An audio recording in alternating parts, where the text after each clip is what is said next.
Singh, TGT English, Jawahar Navodaya Vidyalaya Pachpadra, Barmer. आज हम अपनी इस क्लास में देखेंगे फ्यूचर टेंस के बारे में। और फ्यूचर टेंस भी बाकी प्रेजेंट और पास्ट टेंस की तरह इसको भी हम 4 पार्ट्स में डिवाइड करते हैं। और फ्यूचर टेंस जो है हमें जो भविष्य के बारे में बताता है, फ्यूचर कमिंग जो टाइम है उसको शो करने के लिए हम फ्यूचर टेंस का यूज करते हैं। अब फ्यूचर टेंस के भी 4 पार्ट्स होते हैं: simple future, future continuous, future perfect and future perfect continuous. तो आज हम यहाँ देखेंगे और सीखेंगे फ्यूचर सिंपल टेंस। हम देखना हमने इस फ्यूचर सिंपल टेंस में ये कहाँ यूज होता है और फ्यूचर सिंपल टेंस का स्ट्रक्चर क्या होता है और इसके सेंटेंस कैसे बनते हैं। तो आइए हम देखते हैं future simple tense. Future simple tense जो है वो फ्यूचर टाइम और फ्यूचर एक्शन को शो करता है। Means something that will take place in the coming time in the future. Means it show futurity, the action which will take place in the future, that is shown by this future simple tense. Now let's see the structure of this future simple tense. First thing, that future simple tense is clear in your mind that this is the tense, this is the first part of complete future tense, and it shows the future time, the simple future time. Now see here the structure. Very first, the structure: subject, then will or shall, helping verb. These are the helping verbs of future simple tense: will and shall. Either we will apply will or we will apply shall. Now see here, after that there is verb first form and object. So this is the structure of simple future tense. Now we have to clear here where we will apply will and where we will apply shall. हम will का कहाँ use करेंगे और shall का कहाँ use करेंगे, ये हमें देखना है सिंपल फ्यूचर टेंस के सेंटेंस में। अब देखिए, हम बताते हैं आपको बच्चों, जो हमारा सबसे पहले हम जो हमारा हेल्पिंग वर्ब है will, वो कहां लगाएंगे, वो कहां लगता है, उस चीज को हम डिटेल में स्टडी करेंगे।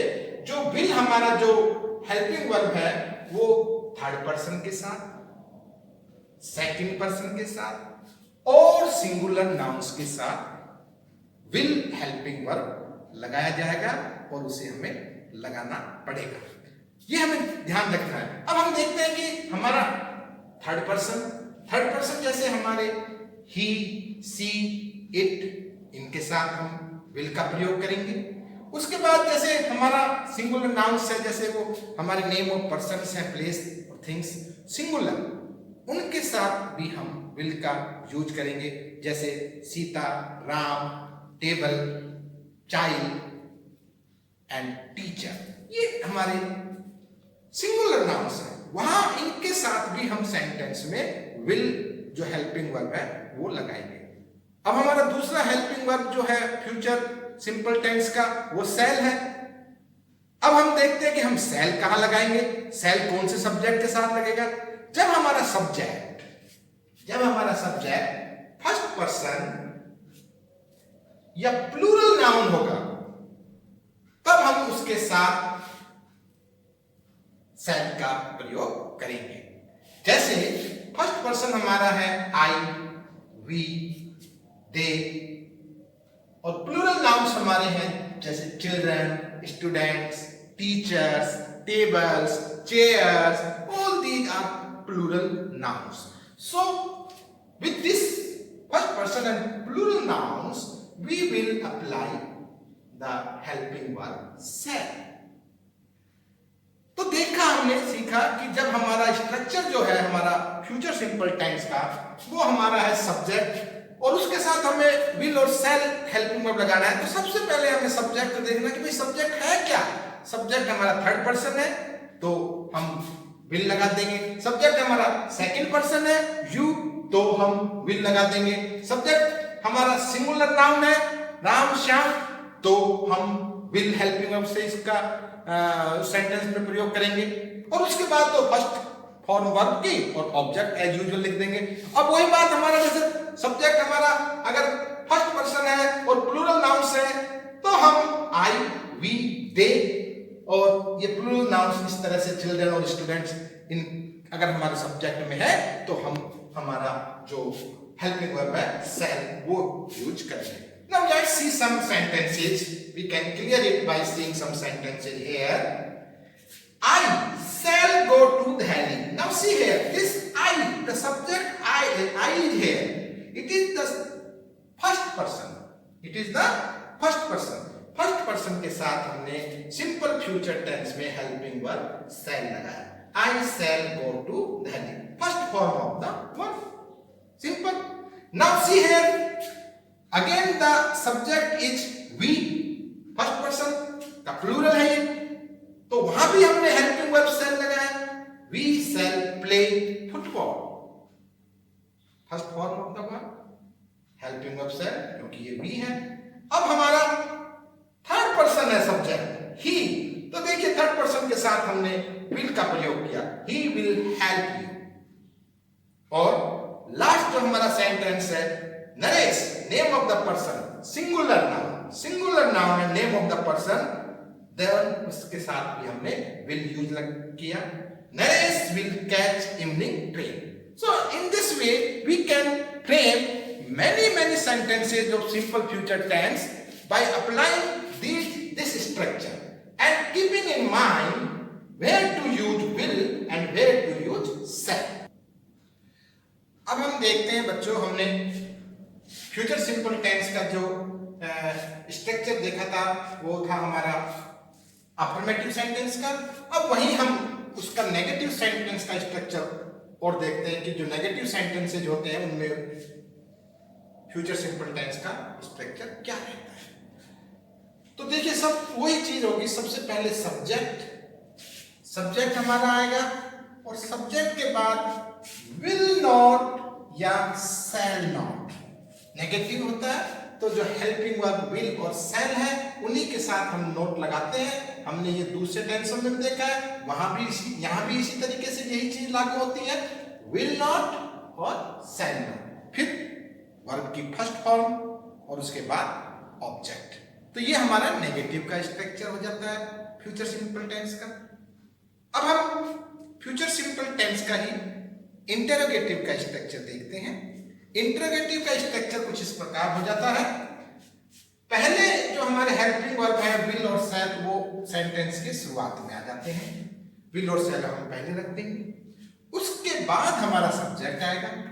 After this helping verb will or shall, we will put subject, then the first form of the verb, and then the object. This is the structure of interrogative sentences. So all the three structures are clear. Already we have discussed the affirmative sentence structure and the sentences. Now let's see all these three structures of future simple tense, that is affirmative sentence, negative sentence and interrogative sentence. Let's see the sentences of all the three types of the structures. First, affirmative sentences. So with the help of this structure we will frame the sentence here. I shall go to market. The structure is fully imply here with I. We have already discussed that we have to put the helping verb shall. So shall we apply here. I shall, first form of the verb, go to market. Clear? Now see here, the subject is the third person. और हमने देखा है third person में हमने बताया third person के साथ will आएगा, थर्ड पर्सन के साथ विल आएगा और सेकंड पर्सन के साथ विल आएगा और हमारे जो सिंगुलर नाउन है उनके साथ विल आएगा। तो यहीं के साथ will, he will make a project.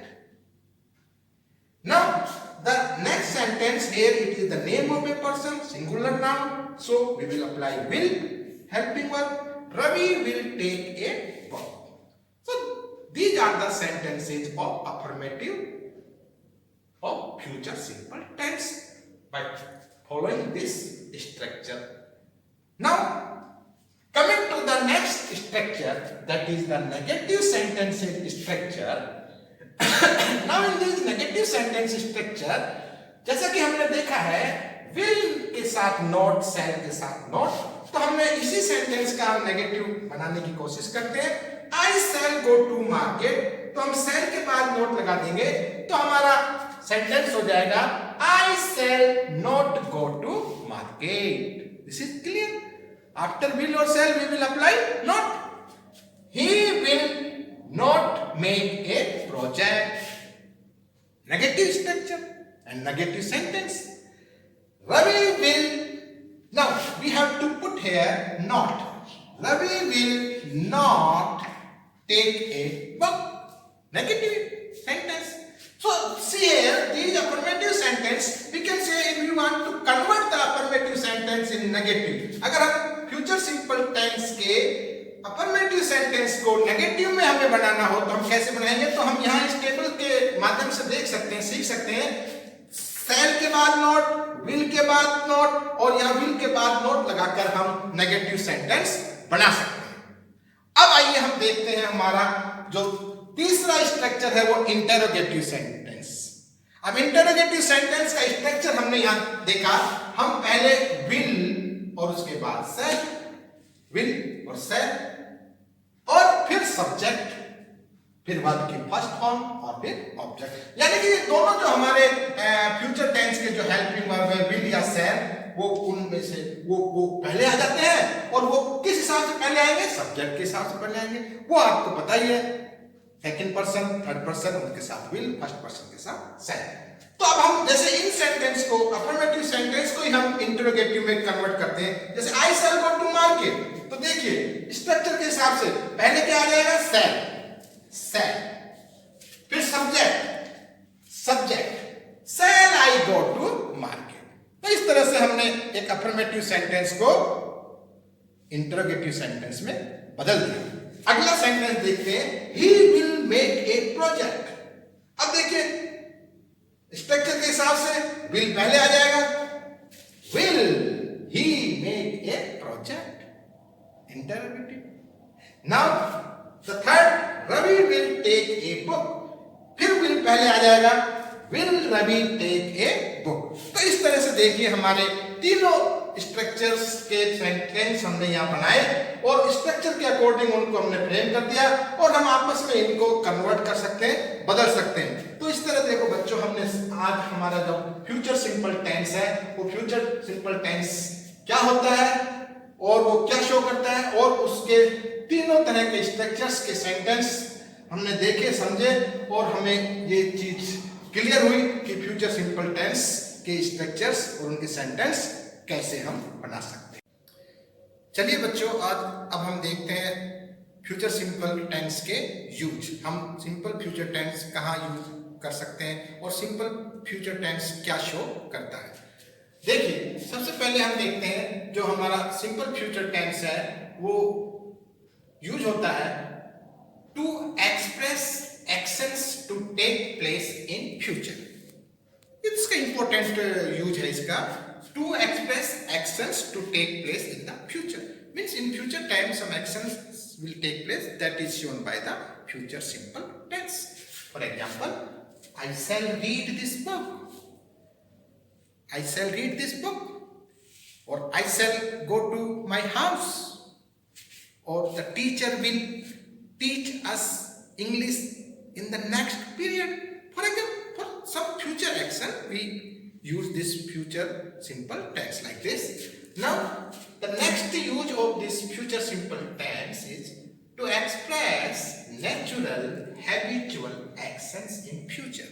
Natural or habitual actions means sometimes we also use this future simple tense to show the natural actions, the actions which are related to nature or some related to some habits. For example, spring will come again, showing nature, the action of nature. In the same way we can say the sun will rise in the morning. तो इस तरह के भी जो हमारे actions है, habitual और actions है, उनको शो फ्यूचर सिंपल टेंस के द्वारा भी किया जाता है।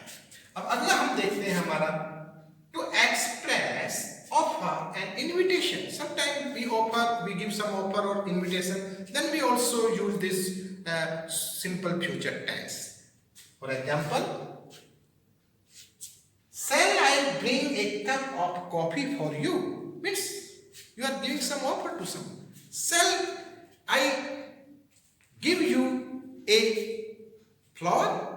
Shall I give you a, shall I take you to the museum? इस तरह के भी हमारे जो ऑफर और इनविटेशंस के जो सेंटेंस है उनको भी हम सिंपल फ्यूचर टेंस के द्वारा बोल सकते हैं, लिख सकते हैं। अब देखते हैं हमारा नेक्स्ट जो है हमारा यूज है सिंपल फ्यूचर टेंस का, वो है टू एक्सप्रेस इमेजिनेशन। इमेजिनेशन कल्पना को भी हम दिखाने के लिए सिंपल फ्यूचर टेंस का यूज करते हैं, जैसे कि he will be the next captain of Indian team. He will be the next captain of Indian team. Or we can say I shall be the class captain of my class in the next academic session. Or we can say that Mr. Ramesh will be the class teacher of our class 10th. इस तरह से हमारा जो imagination है उसको भी हम future simple tense के द्वारा शो कर सकते हैं। और उसके बाद हम देखते हैं जो सिंपल फ्यूचर टेंस है वो ऐसे भी हम उसको यूज कर सकते हैं to express instructions and orders. Sometime कुछ इंस्ट्रक्शंस या कुछ ऑर्डर्स दिए जाते हैं, वो भी हम सिंपल फ्यूचर टेंस के द्वारा उसको भी हम बता सकते हैं, जैसे all classes shall remain suspended till further orders.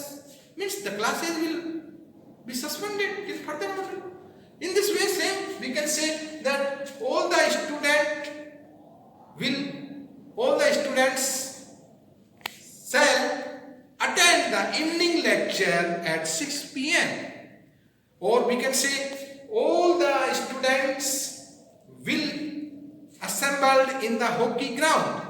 तो इस तरह के हम जो हमारा जो इंस्ट्रक्शंस और ऑर्डर्स को शो करने के लिए भी हम सिंपल फ्यूचर टेंस का यूज करते हैं। तो ये हमने कुछ देखे हैं हमारे जो सिंपल फ्यूचर टेंस को हम कहाँ किस किस प्रकार से यूज कर सकते हैं। Now one more important thing in this that simple future tense we have the structure of simple future tense, that is subject, will, shall, verb first form and object.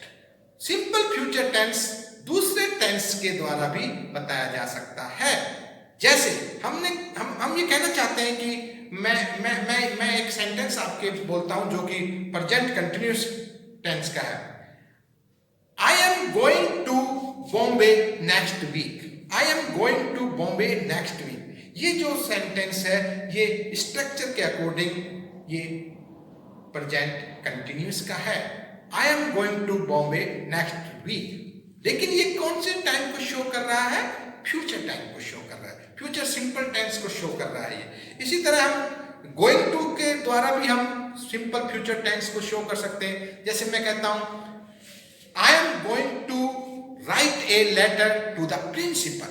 I am going to write a letter to the principal. Here going to, ये जो going to verb है ये भी simple future tense को show करती है, जबकि ये कंटिन्यूअस की वर्ब है। तो इस तरह से भी दूसरे टेंस के द्वारा भी सिंपल फ्यूचर टेंस को शो किया। और हम कई बार हमने देखा है, पहले भी हमने पढ़ा है हमारे प्रेजेंट सिंपल टेंस में, प्रेजेंट सिंपल टेंस के द्वारा भी हम सिंपल फ्यूचर टेंस को शो कर सकते हैं। I speak to the principal in the next period, मतलब अगले पीरियड में प्रिंसिपल को ये बताऊंगा। और सेंटेंस वो किस में बोला जा रहा है? Present simple. I speak to the principal in the next period. तो ये इस तरह से हम सिंपल फ्यूचर टेंस को दूसरे टेंस के द्वारा भी दिखा सकते हैं, बोल सकते हैं, लिख सकते हैं। तो आज हमने हमारे इस क्लास में देखा, पढ़ा सिंपल फ्यूचर टेंस के बारे में, सिंपल फ्यूचर टेंस के स्ट्रक्चर्स, सिंपल फ्यूचर टेंस के सेंटेंसेज और सिंपल फ्यूचर टेंस के यूजेज। आशा करता हूं आपको ये वीडियो अच्छा लगेगा। लाइक कीजिए, सब्सक्राइब कीजिए। All the best and take care.